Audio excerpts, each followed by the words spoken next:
Welcome, dear students. Today, our topic is Fundamental Theorem of Integral Calculus for class 12 students. So, first of all, we are going to discuss here the area function. Area function. What does this mean? Suppose we have the Cartesian plane. In Cartesian plane, suppose this is any function curve f of x.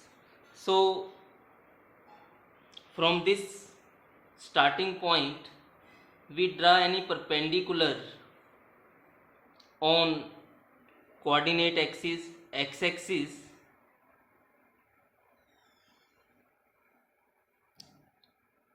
Last point is this terminal point. From terminal point also we draw the perpendicular on x axis. This is the y axis, O is the origin. So whole area bounded under this curve up to x axis. How to find the area under the curve? This is the question, and we shall discuss the solution of this question in this topic. So all this shaded region is the area covered under this curve f of x. So first of all, my dear students, from origin, suppose this distance is a and this distance is b, and suppose this area, the whole area is a of x, is the whole area which is covered, bounded under the curve f of x. So in our topic fundamental theorem of integral calculus, how to calculate this integration within the limits? Lower limit is a, upper limit is b, x is equal to a, x is equal to b, under the curve f of x dx. Suppose integration of f of x is equal to capital F of x. Suppose integration of f of x is equal to capital of f of x plus c, the constant of integration. But what happens, this within the limits we put here lower limit and upper limit, then this constant of integration is removed, and what we do in next step, we put upper limit in place of x, that is f of b, then minus sign by default, thereafter lower limit in place of x, f of a. So this is called, this rule is called fundamental theorem of integral calculus. This is the way how we can find the area under the curve f of x. Now coming to the questions of the exercise 7.9 of NCERT textbook of class 12 mathematics. The very first question is integration definite integral minus 1 to 1, lower limit is minus 1, upper limit is 1, x plus 1 dx. So first of all, what is the integration of x? Integration of x is x square upon 2. Next is plus sign. What is the integration of 1? This is x. Then what we do here, we do not write plus c, the constant of integration, whereas we write here lower limit minus 1, upper limit plus 1.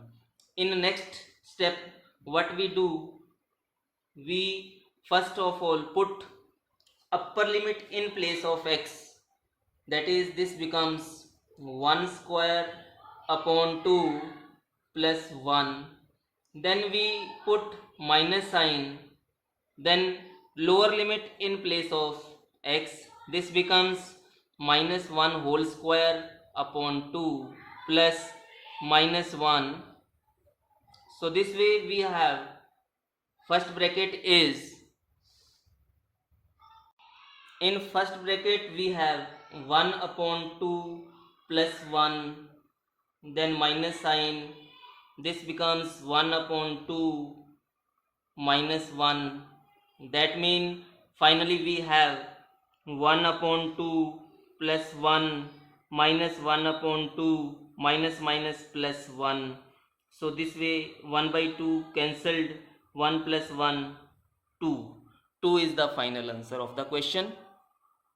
Now what is in question number 3 of the exercise?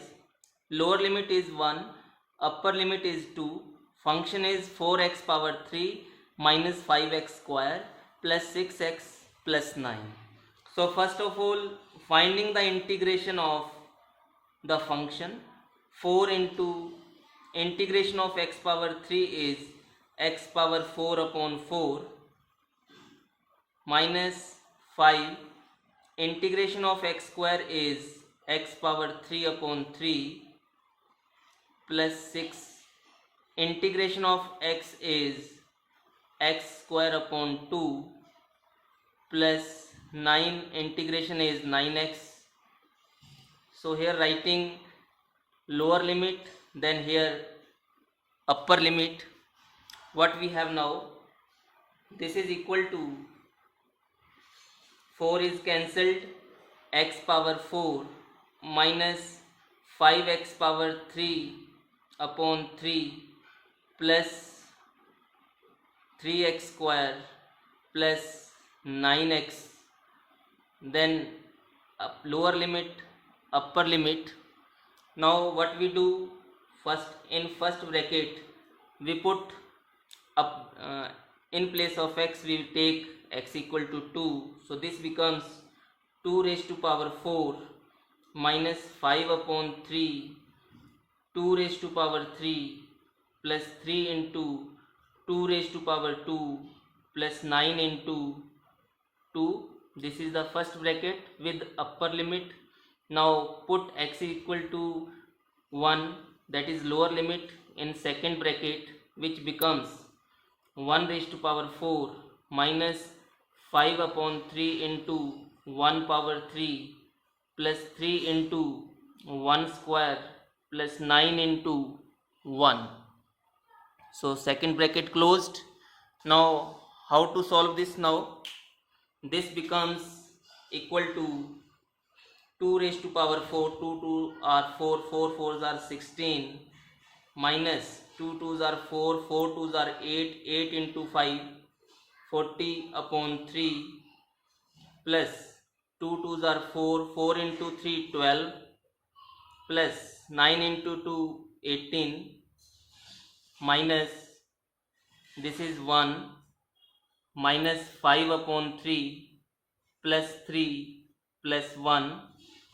So next we can write this equal to 16, 18 plus 12, 30, 30 plus 16, 46 minus 40 upon 3. Next is minus 3 plus 1, 4, 4 plus 1, 5, minus 5 upon 3. So next we have 46 minus 40 upon 3 minus 5 plus 5 upon 3. This is equal to 46 minus 5, 41, minus 40 plus 5, 35, minus 35 upon 3. So this is the final answer.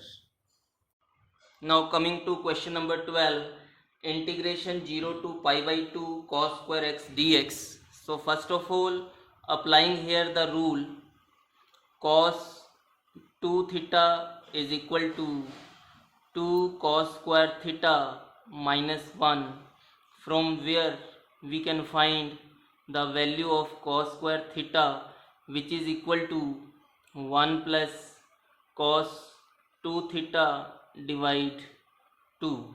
So from this identity we substitute the result here in the question.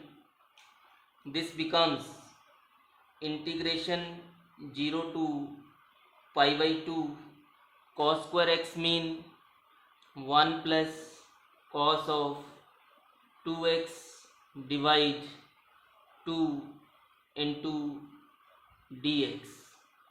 Now what is the integration of 1 upon 2? This is x upon 2 plus 1 upon 2. Integration of cos 2x is sine of 2x upon 2, then writing lower limit 0, upper limit pi by 2 here. So next we have now this is equal to x upon 2 plus sine of 2x upon 4, 0 to pi by 2. So further we write this equal to, first of all writing pi by 2 in x, this becomes pi by 4 plus sine of pi by 2 into 2, pi upon 4 minus sine.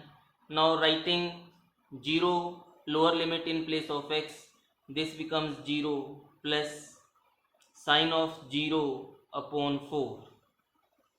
So this way we have pi by 4 plus the value of sine pi is also 0 minus this is 0, this is also 0. So final answer is pi upon 4. Now coming to question number 14, 2x plus 3 whole divide 5x square plus 1.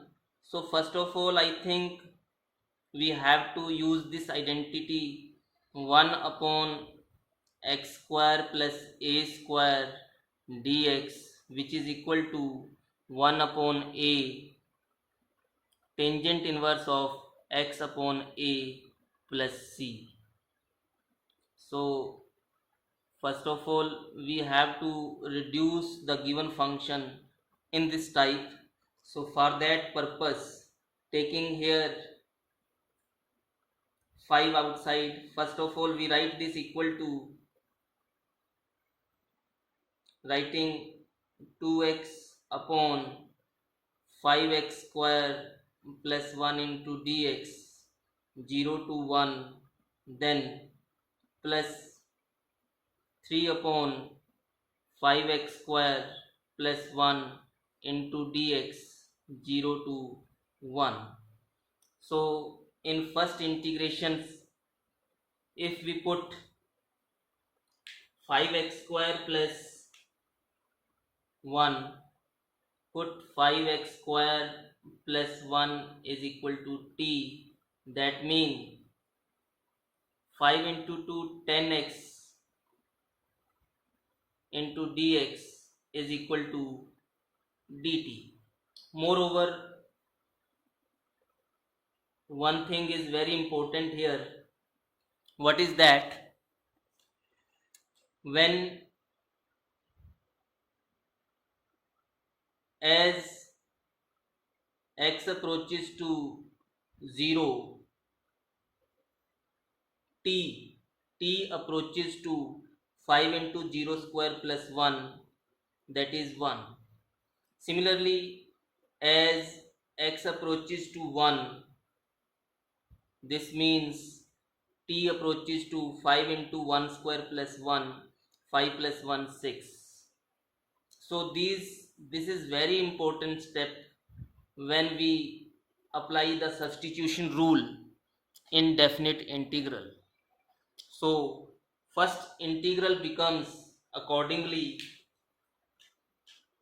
this is equal to, in place of 0 we are writing this 1, in place of 1 we are writing 6. So to make this 10, 10x, we have to multiply and divide by 5, then this will become 10x into dx. So 1 upon 5, 10x into dx mean dt, whole divide 5x square plus 1 mean t.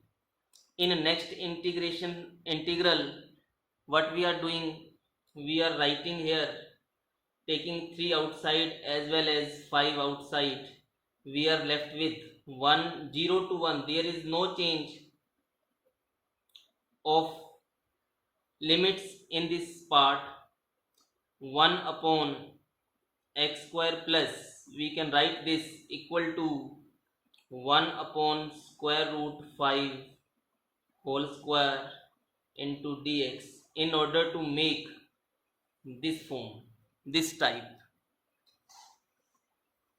right? Now further, how to solve this question? Now this is equal to 1 upon 5, integration of 1 upon t is log t, log of t. Here lower limit is 1, upper limit is 6, and here this is 3 upon 5. We apply this identity, 1 upon x square plus a square is equal to 1 upon a tan inverse x upon a plus c. Here 1 upon a, value of a is 1 upon square root 5, tangent inverse of x upon a is 1 upon square root 5, and limits are 0 to 1, 0 to 1. So further, next step is, this is equal to 1 upon 5. First of all, writing upper limit, which is log, becomes log 6 minus log 1, plus this is now 3 upon 5 into, this will go here, square root of 5, tangent inverse square root of 5x. So 5x, this way we have 0 to 1. So how to solve? Next step is, we know that log 1 is 0, so answer becomes here 1 upon 5 log of 6, this is 0, plus this will get cancelled, or we can write this 3 into square root of 5 upon 5. First of all, writing upper limit, tangent inverse of square root of 5 into 1 minus tangent inverse x means 0, tangent inverse 0 is 0. So this is the final answer of the question. So this way our question is solved.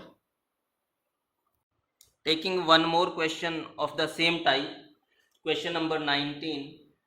Lower limit is 0, upper limit is 2, 6x plus 3 upon x square plus 4. First of all, writing this question as 0 to 2, taking this 6 common, we have x upon x square plus 4 into dx, plus now taking 3 common, we are left with 0 to 2, 1 upon x square plus 4 into dx. So first of all, in first integration, what we do, we put here denominator x square plus 4 equal to t, therefore its derivative is 2x into dx is equal to dt. Moreover, we can write this equal to, so accordingly we can say here, first integration 6, we need 2, so we have to divide by 2, inside we are multiplying with 2, so that this 2x into dx is available, x square plus 4 into dx. So here we have to change the limits also. how to change the limits, main focus is on that. So as x approaches to 0, that is this lower limit, which implies what is t? T is x square plus 4, so 0 square plus 4, t approaches to 4. Accordingly, as x approaches to 2, that mean t approaches to 2 square 4, 4 plus 4, 8. So main target is this substitution. Accordingly, what is the change in the limits? So this happened with first integral, and in second integral we can follow this rule: 1 upon x square plus a square dx, which is equal to 1 upon a tangent inverse x upon a plus c. So in second integral there is no change, that is we are writing here plus 3 into 0 to 2 1 upon x square plus 2 square into dx. So now substituting this change in first integral, this becomes 6 upon 2 mean 3, lower limit 0 becomes 4, upper limit 2 becomes 8, 2x into dx becomes dt, x square plus 4 becomes t. In next case plus 3, the answer according to this is 1 upon a is 2, tangent inverse x upon a, lower limit is 0, upper limit is 2. So this way we have now 3, 1 upon 2 integration is log of t 4 to 8 plus this is 3 by 2 tangent inverse x upon 2 0 to 2. So in next step what we have now, this is equal to 3 outside, writing first of all t equal to upper limit log of 8, then minus sign log of 4 bracket close plus 3 by 2, first of all writing 2 in place of x, tangent inverse 2 upon 2 minus tangent inverse 0 upon 2. So finally 3 into log m minus log n is log m upon n, that is 8 upon 4 plus 3 by 2 tangent inverse 2 upon 2 is 1 minus tan inverse 0 is 0. So this way we have 3 into log 8 upon 4 mean 2 plus 3 by 2 tangent inverse 1, that mean pi by 4. So finally our answer is 3 log of 2 plus 3 pi upon 8. So this is the answer of the question. Thank you once again. Thank you very much.